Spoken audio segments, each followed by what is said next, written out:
I'm going to go ahead and kick off this webinar and go ahead and start. Oh, looks like we've already started recording. All right, well, welcome everyone. My name is Adam Pohl. I am the current chair of the West Coast section of the Air and Waste Management Association. I wanted to welcome everyone to the webinar and our speakers today with the California Air Resources Board. Before we get started with introductions, wanted to go over a few housekeeping items.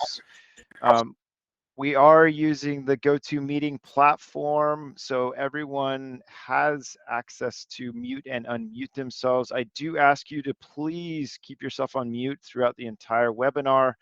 We will have a question and answer session at the end where you can unmute yourself and ask questions. Throughout the webinar, there is a chat feature as well if you would like to type in your questions while you have them, and we will take them at the end. And with that, I will turn it over to Simon. Thank you. Thank you, Adam. My name is Simi Mehrabani. I also go by Sarah. I'm a senior associate with Davenport Engineering, and I also serve as a director with the Air and Waste Management Association West Coast section. I'm also part of the Sustainability Task Force and Technical Council of A&WMA. Today, I have the absolute pleasure of introducing our speaker, Dr. Maggie Lee, who is going to talk about the low carbon fuel standard and updates in 2025 amendments. Maggie is currently an air pollution specialist at the California Air Resources Board, working on fuel pathway review and certification, as well as developing land use change accounting methodologies for the low carbon fuel standard. She earned her PhD in Environmental Health Sciences at the Columbia University Mailman School of Public Health, and previously worked as an epidemiologist at the US EPA, contributing to the integrated science assessments that inform the review of the National Ambient Air Quality Standards. With that, I turn it over to Maggie. Maggie, floor is yours. Thank you so much, Simon, and thank you all for having me here today. Is my camera on? It says it's Yeah, we can see you, and we can see the slides too. Okay, perfect. So I'll get started with the overview of the low carbon fuel standard and updates to our 2025 amendments. So starting with a bit of background and motivation for the low carbon fuel standard, or LCFS. The LCFS is fundamentally a market-based program that addresses the carbon footprint of California's transportation sector by targeting the carbon intensity, or CI, of the state's transportation fuel pool.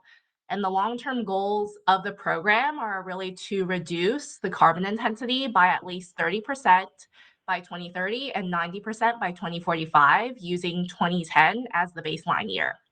And CARB has designed the LCFS to provide a variety of significant benefits to transform and diversify the fuel pool in California and reduce our petroleum dependency, and really also to offer consumers more fuel choices such as electricity, hydrogen, renewable diesel, and other alternative fuels listed in this diagram, and to deliver air quality benefits, which are all longtime state priorities. The LCFS sits within a wide range of policies, programs, and targets developed by the state to help reduce greenhouse gas emissions. And many of these goals are encapsulated in the scoping plan, which has an overarching goal of achieving carbon neutrality by 2045. And in our 2022 scoping plan update, the state proposed timelines for transitioning several types of vehicles and equipment to zero emissions within the next few decades, including light, medium, and heavy-duty vehicles, off-road equipment, and more. The low carbon fuel standard is a key tool in helping us meet those goals, all while supporting other CARB regulations and state priorities. So during the 2015 rulemaking, we introduced provisions for the petroleum industry to generate credits and reduce their compliance obligation, project-based crediting through investing in technologies that reduce crude extraction and refining greenhouse gas emissions. And the 2015 rulemaking also included cost containment provisions, revised the annual CI benchmarks, and updated emissions calculations. Following that, in 2018 and 2019, the rulemakings extended the CI benchmarks through 2030 and created the zero emission vehicle infrastructure accrediting programs, in addition to creating opportunities for more lower carbon fuels and project types to earn credits. And these rulemakings also introduced third-party verification requirements to ensure the integrity of the LCFS program and hold back equity spending requirements to ensure investment in disadvantaged communities. Then, in our most recent rulemaking, which became effective on July 1st, 2025, we increased our 2030 decarbonization target to 30% and extended the CI benchmarks through 2045 with a target in that year of 90% reduction.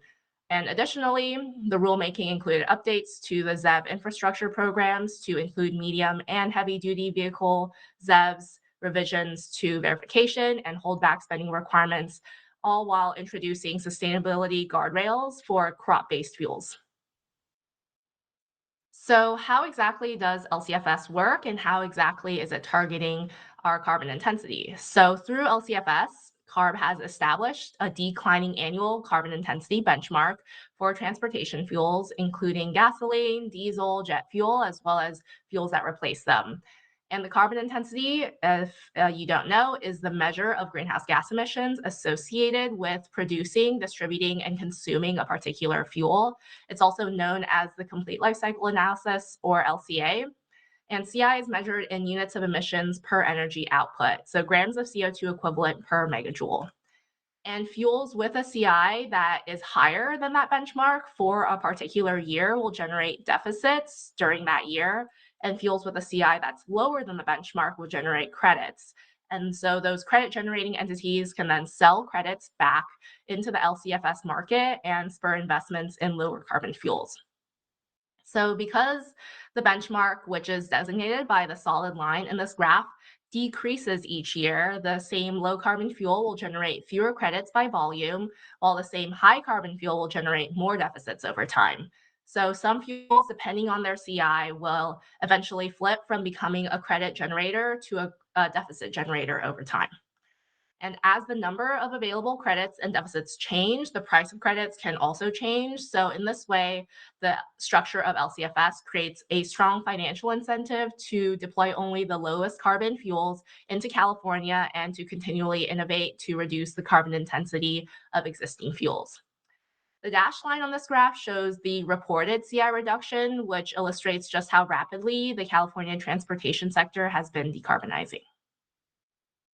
So moving on now to some details of program participation, there's 3 ways to generate credits for LCFS: through fuel pathways, projects, and capacity-based crediting.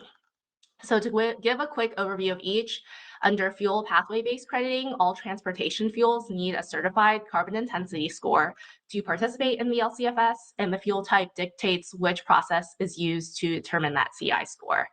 And credits are calculated relative to the annual CI benchmark and will undergo verification following the generation of credits.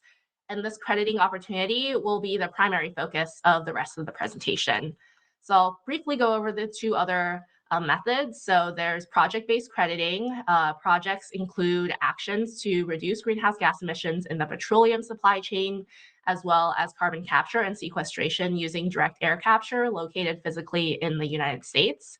And finally, the infrastructure crediting program, also known as capacity-based crediting, is designed to support the deployment of infrastructure for zero-emission vehicles. And crediting for ZEV infrastructure is based on the capacity of the hydrogen station or EV fast charging site and the actual fuel dispensed. So many of these crediting opportunities are also subject to third-party verification requirements, which help maintain the integrity of the program. And participating verifiers undergo a very robust accreditation process, and the actual verification procedure can vary based on the fuel pathway. So this diagram is a general overview of all the different entities participating in LCFS, including fuel reporting entities, fuel pathway holders, verification bodies, and credit brokers.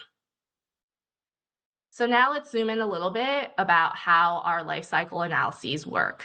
The CI score for a fuel includes the direct effects of producing and using that fuel, as well as the indirect effects that are primarily associated with crop-based biofuels. So the total life cycle analysis has to take both of these into account.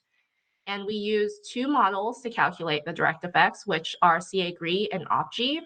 And in the 2025 regulation, we updated the LCA model used for the carbon intensity calculation from CA-GREE 3.0 to CA-GREE 4.0.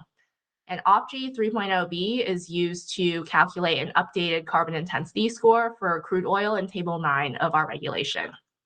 So to calculate effects such as land conversions, we have the GTAP model and the supplementary AZEF model. So over the years, implementing the LCFS has contributed to a higher demand and increased production of biofuel in crops, thus raising market prices, which in turn contributes to a greater land use change when farmers convert and cultivate more land to grow the crops. So when new land is converted to agricultural use, carbon sequestered in the soil and previously existing vegetation cover is released in the atmosphere, contributing to increased greenhouse gas emissions. So under the LCFS regulation, two methods can be taken to calculate a conservative land use change carbon intensity value, which reflects the greenhouse gas emissions per unit of that fuel produced. And so far, our agency has widely implemented the first approach listed here using GTAP Bio and AZEF models for selected crop-based fuels. So now let's dive into an example of a life cycle assessment of corn ethanol. So please note that this slide contains numerical values for illustrative purposes only. And so going through this, emissions associated with agriculture contributes to 29 grams of CO2 equivalent per megajoule. And of that, 19.4 grams result from the land use change CI score. And the rest are from planting, cultivation, and harvest. Emissions from production at the ethanol facilities vary widely depending on their process fuels, their efficiencies, and any processing of co-products such as drying distillers, grains, and solubles, or DGS. And DGS is the remnants of the corn after fermentation and is sold and used as livestock feed. And a credit of negative 12 grams per megajoule is assessed for the production of DGS at a typical rate of 5.31 dry pounds per gallon of ethanol. And this credit reflects market displacement of corn and other feed ingredients. And finally, the CO2 emitted from vehicles during biofuel combustion is considered carbon neutral in accordance with IPCC and the US EPA greenhouse gas inventory guidelines, as the carbon release was uptaken from the atmosphere by the corn within a short time frame. Additionally, ethanol is required to be denatured in order to render it unfit for human consumption. So a small amount of gasoline blend stock is added for this purpose, adding 1 gram per megajoule to the CI of denatured ethanol.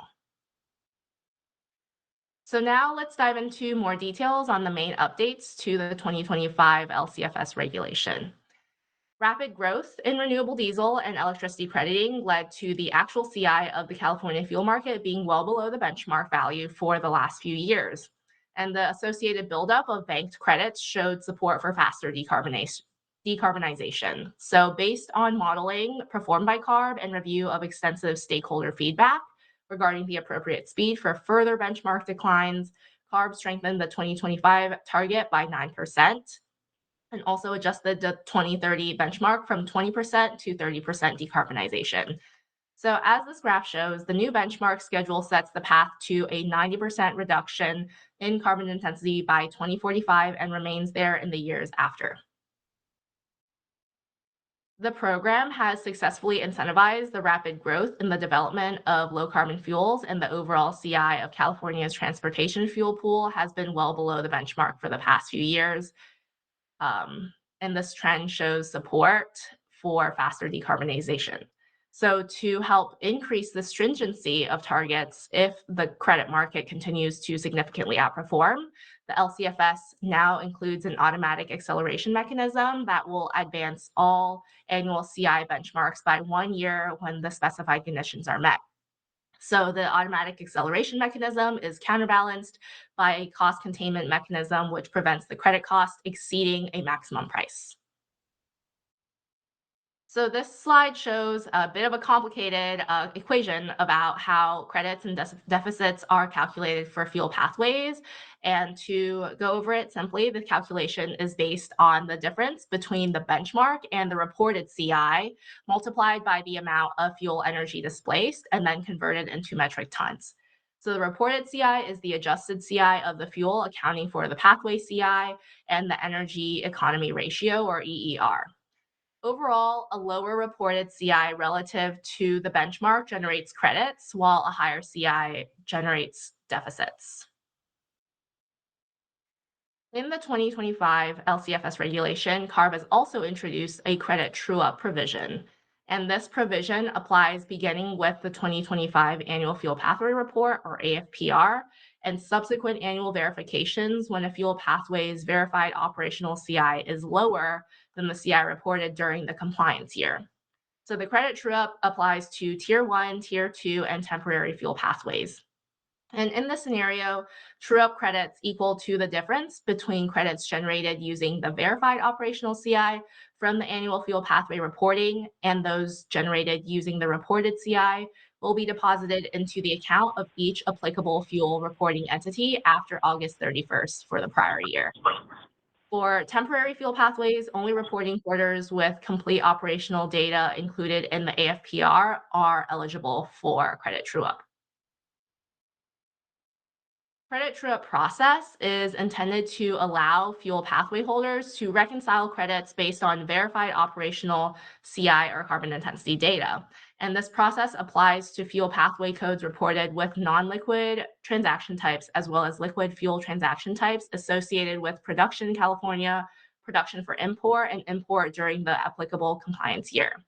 So to qualify for credit up, the fuel pathway holder must obtain a verified operational CI through the annual fuel pathway report process. And this verification ensures that the CI values used for credit reconciliation are accurate and meet regulatory requirements. And credit true-up is limited to a maximum of 12 months of operational data within the compliance year, and data outside this period cannot be considered for a credit true-up. For 2025 AFPR only, our credit true-up will apply to all operational months reflected in the verified CA GREET 4.0 modeling tool up to a maximum of 24 months of operational data. Next, we would like to clarify some nuances and differences between credit invalidation and deficit obligation for provisional versus non-provisional fuel pathways. So when the verified operational CI exceeds the certified CI used for reporting, a CI exceedance occurs. And this results in the following outcomes based on the pathway type. So if the pathway is provisional, credit invalidation applies and CARB will claw back excess credits generated. And if the pathway is non-provisional, both credit invalidation and a deficit obligation apply. And the deficit obligation is a 4-time penalty compared to credit invalidation. So next I'll move on a bit to talk about ZEV infrastructure crediting. It provides LCFS credits based on unused fueling capacity. And it's available for hydrogen refueling infrastructure and DC fast charging infrastructure. Generally, the station must be located in California with different requirements for shared and public and private stations. And applications must be received on or before December 31st, 2030 for light, medium duty stations, and on or before December 31st, 2035 for heavy duty stations. And credits will be calculated on the basis of station capacity and utilization. Infrastructure credits will decrease as the station or charger's dispensed fuel volumes approach the defined credited capacity until it's only generating credits for its dispensed fuels. And the total capacity for each program category is capped at 2.5% of LCFS deficits, which is calculated quarterly. So this slide highlights the updates to fast charging and hydrogen infrastructure crediting under our 2025 LCFS regulation amendments. So for fast charging infrastructure, public projects receive a 20% crediting factor, while private projects receive 10%. And for hydrogen refueling infrastructure, public stations receive a 100% crediting factor and private stations receive 50%. A new crediting opportunity is introduced for heavy-duty fast charging and hydrogen refueling infrastructure. For fast charging, capacity is up to 2,000 kilowatts per charger and 40 megawatts per site, with crediting factors of 20% for shared use and 10% for private use. And for hydrogen refueling infrastructure, capacity is up to 6,000 kilograms per day, with crediting factors of 62.5% for shared stations and 31.5% for private stations. And verification requirements have also been expanded under the 2025 regulation. Electricity transaction types will be subject to third-party verification of quarterly fuel transaction reports, or QFTR, beginning in 2027 for 2026 data year. And at the same time, the 2025 regulation introduces less intensive verification for interim years between full verifications. And this level of verification does not require a site visit, and it's limited to data checks and document reviews based on the analysis and risk assessment in the most recent sampling plan developed during the most recent full verification. So next, I'll move on to talking about some new requirements for specified source feedstocks. These are feedstocks such as used cooking oil, animal fat, etc., that require a chain of custody documentation to be eligible for a reduced CI associated with the use of waste, residue, byproducts, or similar materials.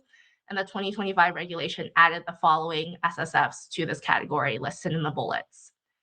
In the meantime, to mitigate potential feedstock risks and fraud, the 2025 regulation also introduced attestation requirements for SSFs.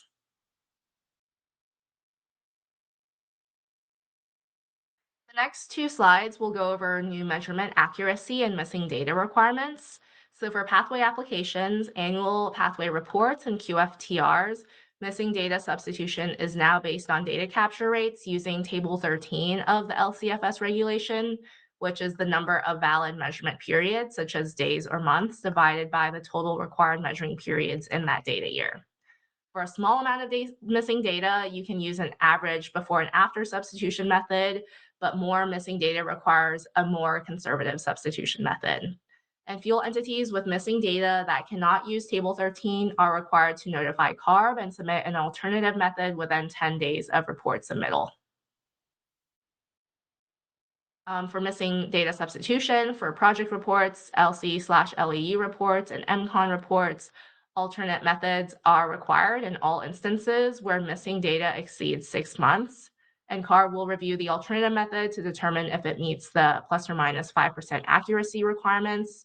And if it doesn't meet that accuracy requirement, the entity may add a conservative factor, which increases 5% per month of missing data.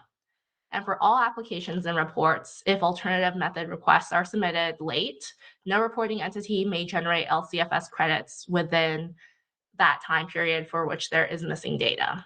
And CARB will use Table 13 to assign a conservative alternate method for use during the missing data timeframe. For meter calibration postponement requests, this request is only approved by CARB if reported data is accurate. And meter postponement requests are limited to units and processes that operate continuously with infrequent outages. So next, I'll discuss the new sustainability requirements for biomass. So let's start out with this phase-in timeline approach, and it's supposed to allow regulated entities to move towards the full LCFS sustainability requirements in 2031.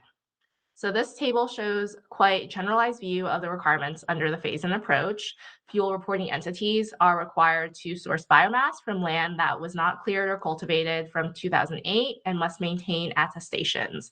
And geographic shapefiles or coordinates must be submitted to CARB that represent the land where the biomass was grown from 2026 to 2028 prior to third-party certification, because in 2028, we are outsourcing third-party certification of the feedstock first gathering points and respective farms or forests, and there are additional chain of custody and traceability requirements to track sustainable feedstocks as they move from the feedstock first gathering points to the fuel producer. In 2031, which is the final phase-in benchmark, additional environmental sustainability requirements begin. So CARB recognizes that regulated entities will need time to adjust to implementations of the new sustainability requirements, which became effective July 1st, 2025. And there may be challenges with demonstrating 100% compliance with the 2026 requirements. And we'll be working with regulated entities to support compliance with the 2026 requirements based on good faith efforts and using the best available information. There is a distinction between existing and new fuel pathways. So geographical shapefiles or coordinates of plot boundaries must be submitted with the fuel pathway application after July 1st, 2025, or the annual fuel pathway report for the 2026 data year submitted in 2027. And in both cases, biomass fuel pathway holders must submit geographic shapefiles or coordinates to CARB for any biomass planted, contracted for, and harvested after July 1st, 2025. So if any of these activities happen prior to July 1st, 2025, then this current updated regulatory requirement does not apply. And centroid coordinates currently may be submitted if it is the best available data, and CARB is evaluating additional options that may be used by fuel pathway holders to facilitate demonstration of plot boundaries, including utilizing data made available by third parties reflecting crop boundaries, for instance, USDA crop sequence boundaries.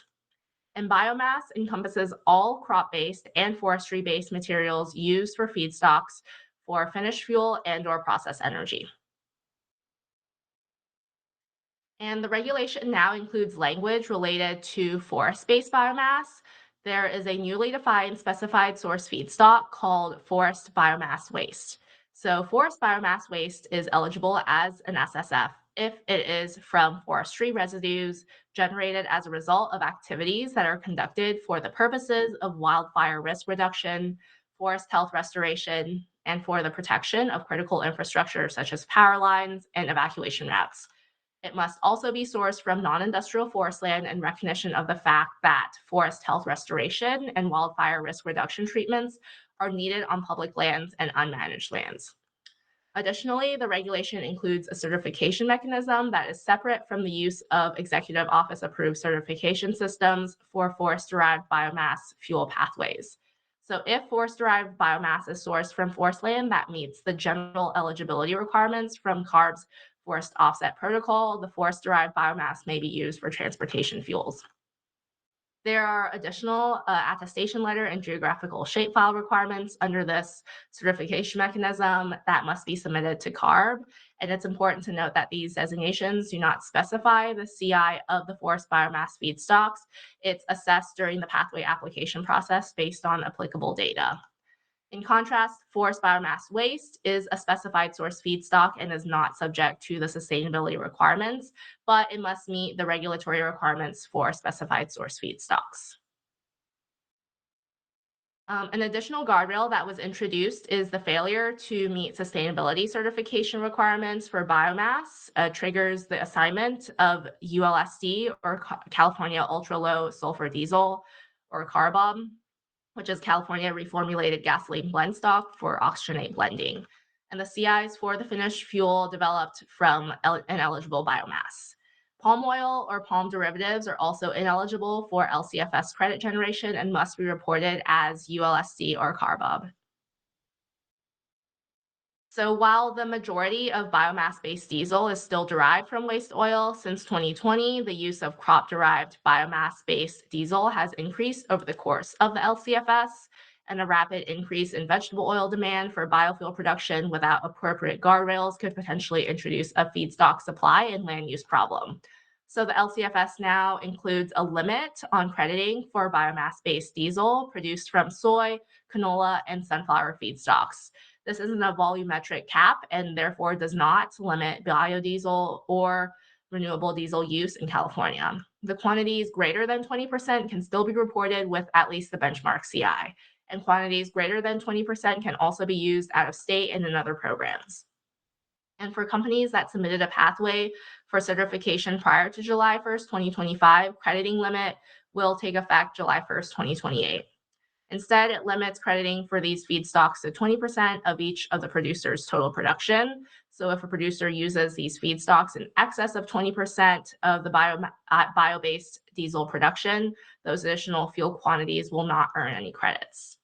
And lastly, to note, if the state meets its 2030 target for medium heavy duty ZEV deployment, no additional biomass-based diesel fuel pathways will be approved. And CARB will continue monitoring feedstocks entering the market to inform future changes to these provisions. So now that we are a bit more acquainted with LCFS, let's take another look at just how effective this program has been. So as of 2024, the LCFS market has continued to outperform the standard, resulting in a 19.8% reduction in the carbon intensity of California's transportation fuels since 2010.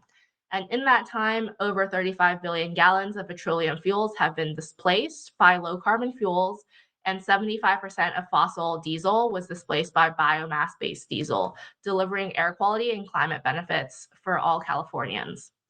The markets created $3 to $4 billion annually to support investments in low carbon fuels and generated $331 million for public transit alone.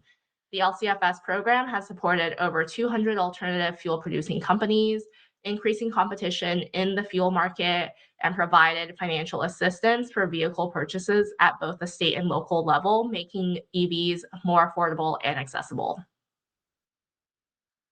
As far as combating climate change by supporting major growth in alternative fuels, the LCFS has contributed to substantially higher volumes of biodiesel, biomethane, electricity, and renewable diesel supplied in California since 2011. And the higher volumes of alternative fuels have resulted in significant reductions in greenhouse gases, about 14% between 2010 and 2022, with the biggest gains achieved in the light-duty passenger vehicle sector, as indicated by the green line on the graph to your right. As far as promoting clean energy, since 2010, the LCFS has helped to generate tens of billions of dollars for lower carbon fuels. And as I've discussed, these investments have multiple benefits, including diversifying the transportation fuel market, providing more options to consumers, reducing reliance on fossil fuels, and improving public health. And finally, other jurisdictions are now following California's footsteps, which is evident in the Pacific Coast Collaborative, a regional agreement between California, Oregon, Washington, and British Columbia to strategically align policies to reduce greenhouse gases and promote clean energy. And one of the provisions of this collaborative explicitly addresses low carbon fuel standard programs. These entities have existing LCFS programs in place, and staff have routinely been working with these jurisdictions, providing assistance where we can. And over time, these LCFS programs will build an integrated West Coast market for low carbon fuels that will create a greater market pull, increase confidence for investors of low carbon alternative fuels, and synergistic implementation and enforcement programs. Other regions outside are also noticing California's success and considering LCFS-like performance standards for transportation fuels, with at least 8 other states across the country having pending legislation related to a clean fuel standard. And with that, that wraps up our presentation, and we will take any questions. Thank you very much, Maggie, for the great presentation covering various aspects of LCFS. Now we are at the Q&A session of the webinar. For this session, in addition to Maggie, we also have CARB's Transportation Fuels Branch Chief, Greg Mayer, and Fuels Evaluation Section Manager, Guo Yu, on the call as well. So for our audience, you have 2 options to ask your questions. Feel free to type in your questions in chat and I will read the questions. Alternatively, if you'd like to ask your questions yourselves, you can use the raise hand option or icon at the bottom left-hand corner of your screen. And I will call your name and you can unmute and ask your question. So I see one question in chat. from participants. So the first question is the 14% reduction in GHGs since 2010 statistics directly tied to the LCFS program? And there's another question, is the similar statistic provided at the end of the presentation regarding reducing the cost of electric vehicles also directly ties to this program? I'll take this first one. So it's difficult to attribute to a specific program because we have so many overlapping programs. You're probably aware of our Cap and Invest program. We have Advanced Clean Trucks, Advanced Clean Fleets, Advanced Clean Cars programs. So they all impact, or all interact to cause that reduction. We just have that reduction in emissions from 2014 recorded, and it's a combination of all those programs together. Thank you. I see another question in chat from Isaac Paris asking, how does this affect normal business owners? So, Go ahead. you want to go out? Yeah, you go ahead, Greg. Okay. I was going to say, so it really depends on the size of the business. Larger businesses are more able to participate in our program because there are some costs involved with record keeping and verification. Sometimes some of the smaller businesses have trouble participating because they don't generate enough credits to make it worth their while to participate in a program. We see that a lot with like small municipalities and stuff like that who have clean fleets and stuff like that. If you don't generate, I don't know, maybe 200 credits a year, it's the cost might not be worth your effort to participate because, like I said, you have to monitor and report and verify all the data that's required for the program, and that does cost a fair amount of money. So that's one of the limiting factors. But if you're a larger business, it's pretty straightforward to participate in the program. Like Maggie went through, you have to register, you have to submit an application for either your pathway or project, and then you can start achieving credits for that. Yeah, just want to add something because as Greg mentioned, there are multiple regulation programs within California Air Resource Board, and we're working together to achieve the overall GHG emission reduction goal of the state. LCFS, we are specifically focusing on the transportation fuel sector. So many those business that want to produce a lower CI transportation fuel, they need to, if they want to participate, they can register, apply for pathway project, or if they own some infrastructure, they can also apply for infrastructure crediting. Thank you. I see Mark Peak on camera. Mark, do you have a question that you want to ask?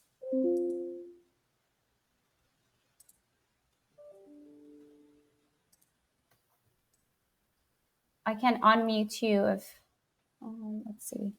Oh, well, my apologies. Okay, we have another question in chat from UJ Talk asking, can you walk through an example of building a fast charger and how credit generation could be calculated? Are credits for this pathway only available until 2030? So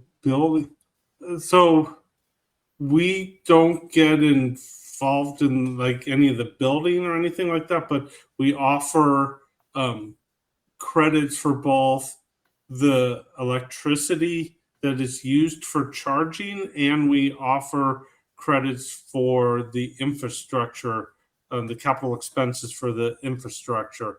So if you were to install a fast charger, you would register with our program both as a fuel provider and as the infrastructure owner, and you could get credits up to a certain level to cover the cost of building the fast charging infrastructure. So the reason we have both the FCI and the HRI infrastructure credits is because we have sort of the chicken or the egg syndrome in California.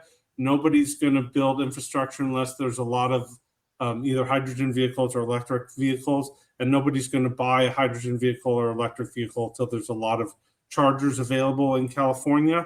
So we came up with this program to incentivize people to build these chargers in advance of the demand so that they will be available and incentivize people to purchase the electric or hydrogen vehicles.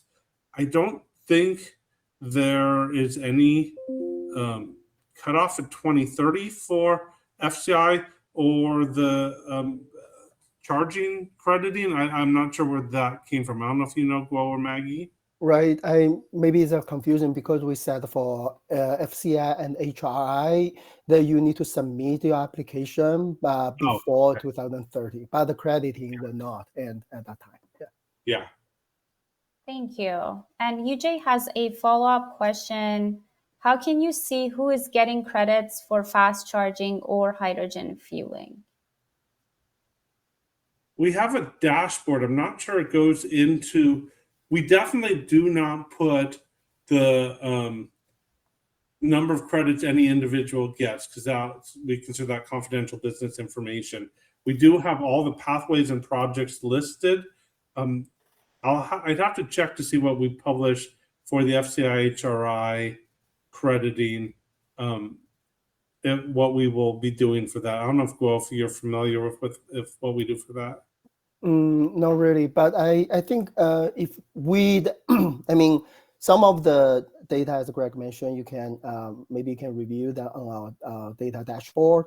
But as a regulatory agency, all those entities, if they want to report the credits, get the credits, then they need to register in our account. So we do have those data available as a regulatory agency.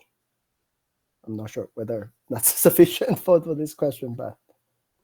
Thank you. I will monitor chat section if UJ has any follow-up questions to that. I don't see any additional questions in chat. And let me see, I don't see any raised hands. So while the audience is thinking of more questions, I will ask a question. Are there specific fuel pathways or technologies that CARB expects to see more growth in under the updated program? I would say hydrogen is the biggest one we expect to see growth in. Getting heavy duty vehicles off of fossil fuels is going to be one of the more challenging things. It's very easy to go buy a plug-in hybrid or a plug-in battery electric vehicle for personal transportation. You can go to any auto dealership and they have them all over the state. It's very easy to get a charger installed at your home and charge throughout your trips and stuff like that. And they all have fairly reasonable mileage. The problem becomes when truckers they're on the road 8, 10, 12 hours a day. Obviously, you're going to struggle with battery life that long, and the demand on those batteries carrying those heavy loads is substantial. So hydrogen could be a good solution for the heavy duty vehicles in the interim. So hopefully we'll see some more hydrogen infrastructure build out and more hydrogen vehicles. Also looking at more advances in charging systems to get faster and faster and higher capacity batteries. But basically, if you look at our 2022 scoping plan, I think it identified that we're pushing away from the fossil fuel and natural gas for transportation and looking towards the electrification and hydrogen, or electricity and hydrogen. So that's where I see the biggest growth. Thank you, Greg. And Adam, I see you on camera. Do you have any questions for the team? I don't have any questions at the moment. Okay. Was just Yeah. ready to jump in when we're Thank you. wrapping up. Yeah. I don't see any additional questions. We have some time left, but I think if there are no additional questions, maybe Adam, we can move on to the wrap up.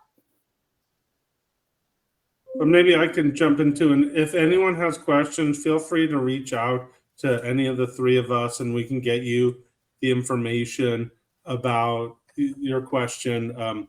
We're pretty accessible that way. So just feel free to shoot Guo, Maggie, or myself an email. Perfect. Well, thank you, everyone. I appreciate your time today. And I just wanted to share my screen real quick, transition over. Again, if anybody has any questions, please follow up. Just wanted to say that we do have a webinar. We haven't sent out the announcement yet, but it will be at the end of this month. We have some ECI presentations from students at Cal Poly that are going to let us in on the projects that they're working on. And we also have the call for abstracts out for our West Coast Section annual conference. So do take a look at the website, and yeah, please reach out if you have any questions. With that, I will bid everybody adieu and have a great rest of your day. Take care.